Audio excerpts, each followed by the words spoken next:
Good morning. Welcome to this Monday edition of Shields and Arrows. I'm your host, Pastor Mark Baze. And on this show, we are dedicated to defending the faith, the family, and the fellowship. And it is a rainy Monday. And so I don't know how the stream's going to go. We use Starlink around here, and I don't know. It's not a guarantee, but I am recording. So if along the way things don't go great, I will record this. I'll upload it for you later, okay?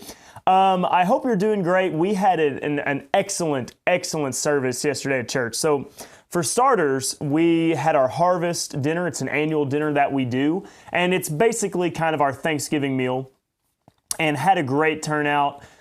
People, if you will feed them, they will show up. And so we had a really good turnout at church and just a great time of fellowship. Now, it was extra special because we had a good friend that you have seen joining us in the live chat on the show. He's been a listener for quite a while now, and that would be Rick. So Rick joined us, and it was absolutely just a great time. It was a lot of fun to get to meet him in person, and he actually spoke.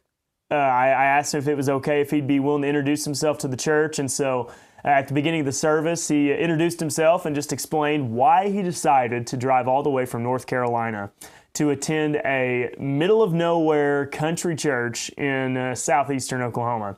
So Rick, as a matter of fact, he is staying in town. He'll be with us for just a little bit until Wednesday, or actually Thursday morning. And as a matter of fact, he says it's pretty windy. And his camper's shaking like an off-balance spin cycle. So hopefully the camper doesn't go anywhere, Rick. And as a matter of fact, Rick, after this, let me know. I'm going to send you a message, but if you want to go get some lunch today, be sure to let me know, because after I wrap up with the show, hey, we might as well, okay? That's the benefit of showing up and going to Blue. If you come all the way like Rick did to come to Blue Baptist Church, by all means, we'll go and have some lunch, all right? I am hearing the wind picking up, and so hopefully we stay in place, okay? And if things shut off for some reason, you'll know exactly what happened. I will remind you that we are also going live now on Worshipify. So if you want to go somewhere where you don't have to worry about if you don't have to worry about censorship and all those things, you can go over to Worshipify and you can check out that. And that is uploading. And there is a chat box made, so if you want to hop over there, say hi. Here is the Worshipify website. Let me show you. Worshipify.com. This is where I upload my sermons. Now I'm a little bit behind just because I had some technical difficulties, and I'm getting caught up. But if you go over to Worshipify, here is all of the resources for you. And here is today's live stream, episode 196. Where you can click on it, and there's the show. There's your mustached man of mystery hosting the thing for you. And so, yeah, there it is. And with all of that, man, we had a busy weekend. I apologize about Friday. So Friday morning, I woke up feeling terrible. My wife felt terrible. I should have known because one of our girls got sick on Thursday, and then our son was sick. So we were all sick on Friday. There was just, you know me, I like to tough it out. There's been times when I've done the show when I haven't felt 100%. This was one of those days that it was not going to happen. So I do apologize about Friday. But here I am, feeling a lot better now.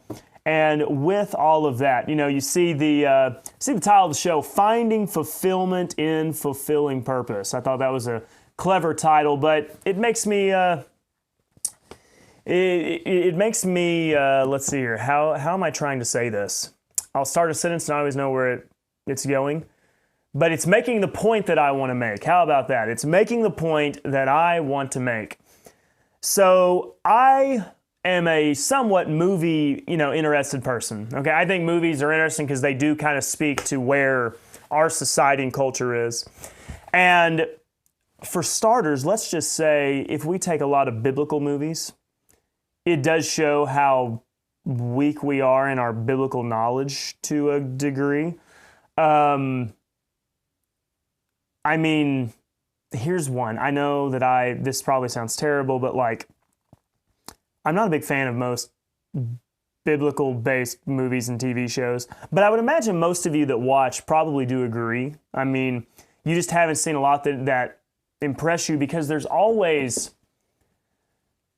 something in them that is not biblically accurate, right? The Chosen's a great example. You know, everybody went crazy over The Chosen, and I guess some people still do, but I tried to watch a few episodes early on, and I realized this is just hippie Jesus to a degree, and it's a lot of made up stuff, right? And a lot of added, things that are added in for cinematic, emotional effect, and I wasn't very impressed.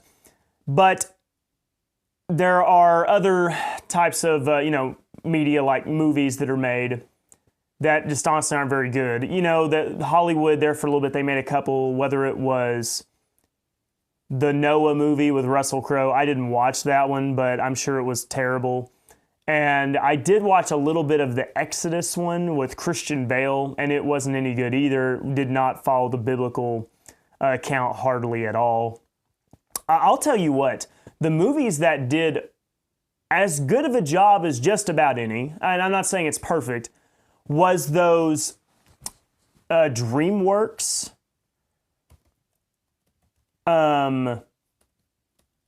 those DreamWorks animated movies. I'm not saying they're perfect, but they are honestly better than most of the stuff I've ever seen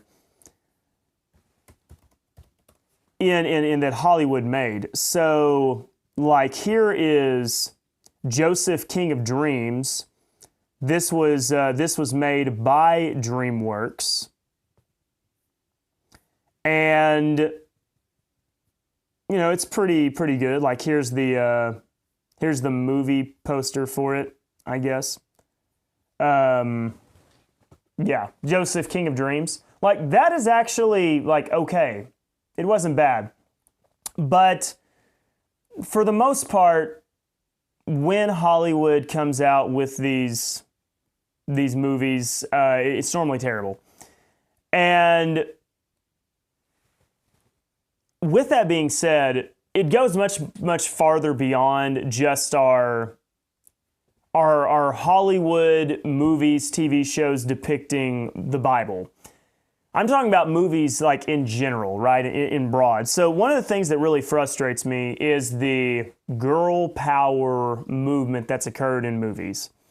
So whether it is the new Star Wars movies or it is the new Lord of the Rings TV show, right? The Rings of Power or whatever.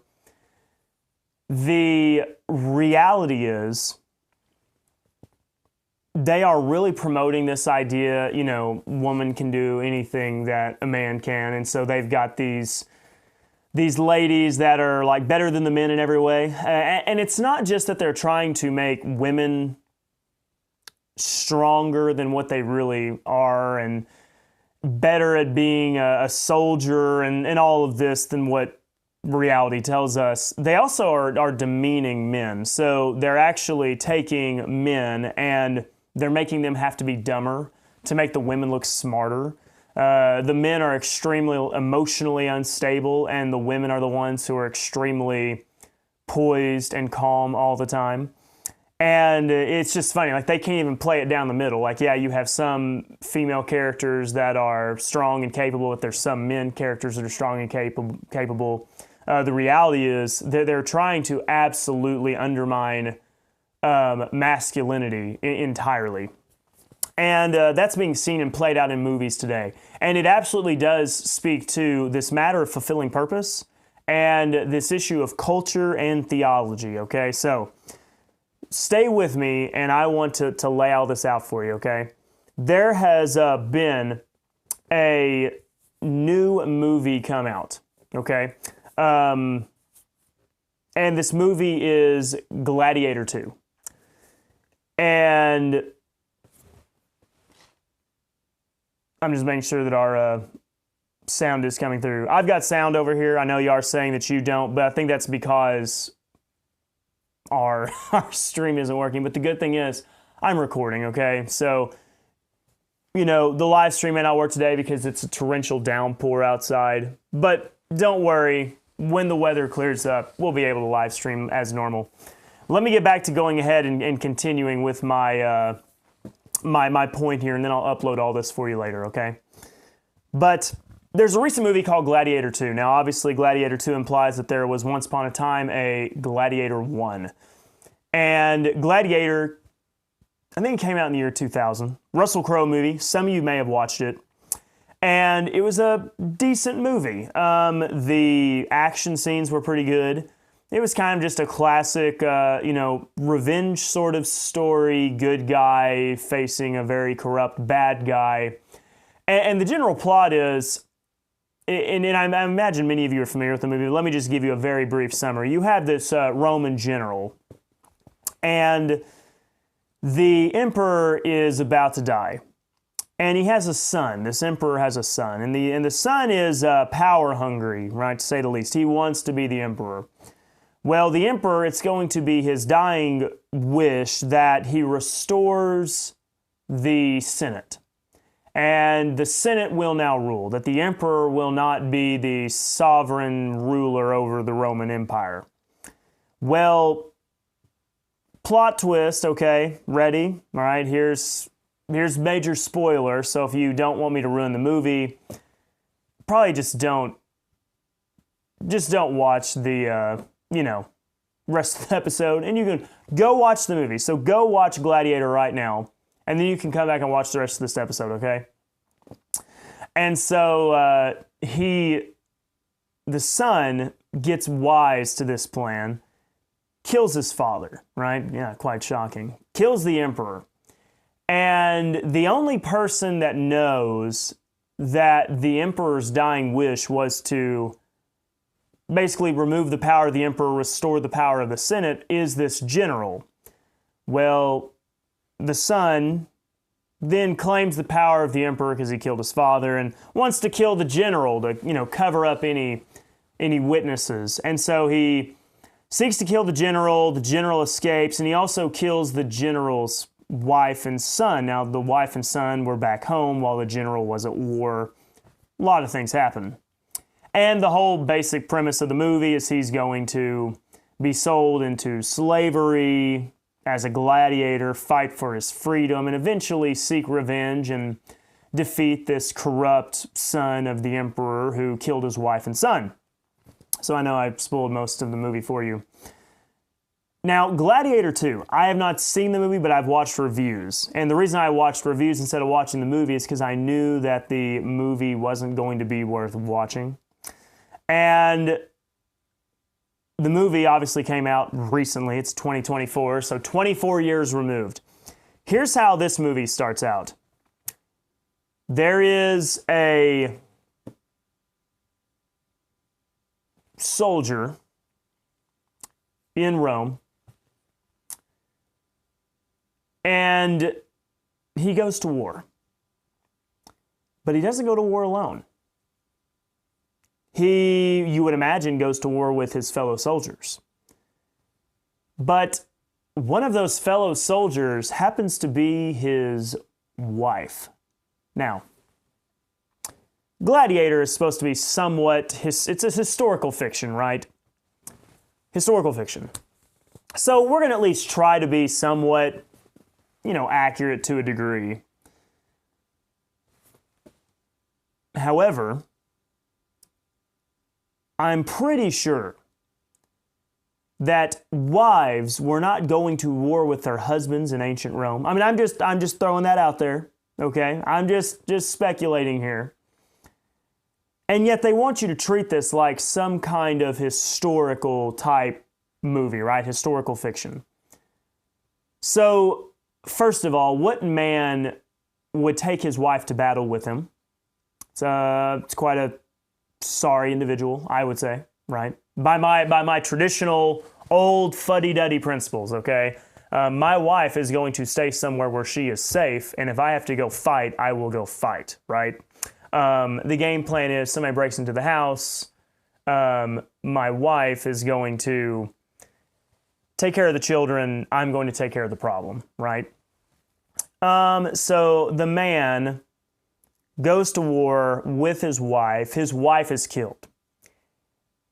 That sets him on his revenge plot. So this is our motive. Now also, there's the whole issue with like the patriarchy, I guess. The husband, he was not gentle enough and had his own problems to sort out, and the women are the great source of virtue and all these things. I think that just shows, just what I described to you right there, shows you the complete shift in culture from the year 2000 to 2024. The first movie, Gladiator, was very famous, okay? Very famous. And I think it won Best Picture, something like that. And it's quite a classic masculine story, right? The man, he's a soldier. He then becomes a gladiator. He's fighting to avenge his wife and his child. And now you fast forward and the main character goes to war with his wife. Not in the way you think, though. Like, she goes to war with him, like fighting alongside him, and she dies in battle. This is everything that's wrong with our modern movies. See, movies, they're kind of a nice little escapism. I'm not saying you should spend all your day watching them, but I think that it's okay to enjoy movies. And movies, a good movie is going to do, a couple things. If it's a comedy, it's going to make you laugh, right? You're going to have a good time. It's going to be funny. Good classic comedy, I don't know, like McClintock, right? You ever see McClintock with John Wayne? O'Hara, right? That's a classic comedy Western. It'll make you laugh. Other movies, they'll excite you, okay? Good Indiana Jones movie. Pretty exciting, inspiring to a degree. And then you've got, more serious movies. It'll maybe speak to you on, that significant level. Like, wow, that was a powerful story that was just told. That's inspirational, right? In a whole other way. And that's kind of what Gladiator was. Classic story, masculinity, a man fighting against the odds, completely outnumbered against this corrupt government, but yet finding a way to prevail and, good beating evil. And yet now, what are our movies telling us? Men are the problem. Women should go to war. They should fight.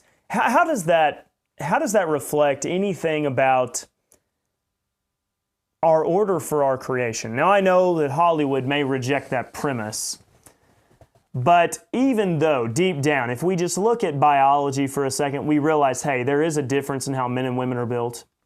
You take the average man, he's going to be stronger than the average woman. The average man is going to be stronger than even some strong women. And women clearly seem to be having a biological ability that men do not, right? They can have children. That also implies that maybe they are designed to care for the children, to provide for the children, to nurture the children. And I know these things are all very controversial, and how dare me, I'm such a, stick-in-the-mud, old-fashioned character. But the movies that we see today, the stories that they try to present, this girl empowerment, trying to treat men and women as the same, it destroys any sense of like order within creation, man and woman, and how God designed us to be. Now, that doesn't mean that women do not protect. I think a good mother will do everything she can to protect her children, and I'm convinced that the women that I know absolutely would. I'd be very scared to come between anything that's between a mother and her children, right? But at the end of the day, who are the ones designed and built to be the protectors of the family? That's the fathers. There are a lot of miserable people today, okay? A lot of miserable people. And I'm really convinced that they are primarily miserable because they are not fulfilling their proper purpose. We don't find true joy and contentment in life by possessions. It doesn't matter how much wealth you acquire, how many items that you're able to purchase in your life. There's always going to be more, okay? It's always like the iPhone. There's always going to be a new iPhone. There's always going to be a new car. There's always going to be a new house. There's always going to be something. So that's why people who have all the money they know what to, more money than they know what to do with, they're never really satisfied in life. And I think, for example, let's just take Elon Musk. Elon Musk is somebody who has more money than he knows what to do with. He decided to buy Twitter because something he wanted to do. But he's not content with just making a bunch of money, right? Elon Musk is already making money. What kind of money is SpaceX making Elon Musk? Is SpaceX really making Musk any money? I would probably say no. Now, yes, he launches his satellites for Starlink and people pay a subscription for that, but what is SpaceX doing for Musk? And has Musk even made his money back from buying Twitter? I don't know that he's done that. He feels that there's more purpose in this life, right? There's a greater reason to live. See, men are being told, men, you don't have a purpose. You're not going to be fulfilled in being a father and being involved in society. Men, you should probably just stay out of the way and, entertain yourselves with whatever things that you may possibly like, and that leads to all sort of depravity. And then women, on the other hand, they're told you're not going to be fulfilled by being a mother. You need to have a career. You need to go to college, you need to get a degree, and you need to work a corporate job and whatever and make a bunch of money, and that'll be empowering to you. You're not going to have to rely on no man, and you're not going to be tied down by children. You'll be able to just do whatever you want in life, and you'll be fulfilled. And yet, people are miserable. How many people in this society in America are addicted, hooked on antidepressants, right? How many people in this society are committing suicide? It's a tragic reality, but suicide is a major issue. Antidepressants are a major issue, right? That many people are relying on to just get through the day. Some people maybe need them due to a legitimate medical issue, and yet there's some people who are entirely just relying on them because they're not dealing with the problem as they should, right? Take it in each case-by-case basis. Two things can be true at once. There can be legitimate medical conditions. Also, people can just be relying on them as a crutch, okay? Each one needs to be taken, in its own context. So, all that to be said, people are not going to find fulfillment in what society is selling them. Women are being sold that if they become like men, all right, they really are, like completely self-reliant, don't need no man, I don't need a family, I'm going to just live my own life, making money, and then I'll be happy, you're going to be miserable. And it may sound like fun when you're in your 20s and your 30s and, I don't know, you're attractive and you can go and have all these adventures, but somewhere along the way, you're going to hit midlife. And technically, if people only live to be like 80, 40's middle age people, okay? You're going to get halfway through your life, and how many times are you going to go on a vacation? Even, let's say that you had enough money to go to Hawaii every month. At some point,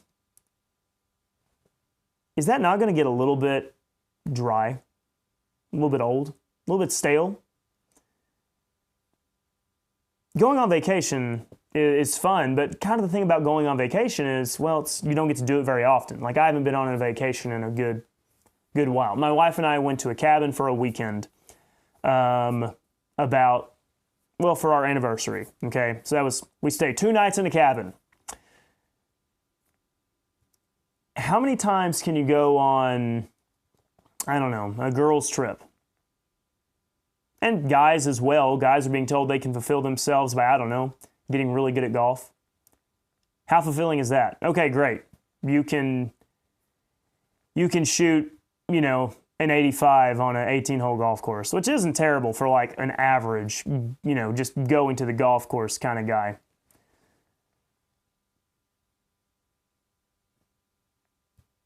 How is that really going to bring fulfillment to you in your life? That's the question that I want to know. And so many people are just being sold this idea that they're going to find joy and fulfillment in life by engaging in these things. It's just not true. You need to fulfill a purpose. You need to actually have a role, okay? Think about grandparents, for example.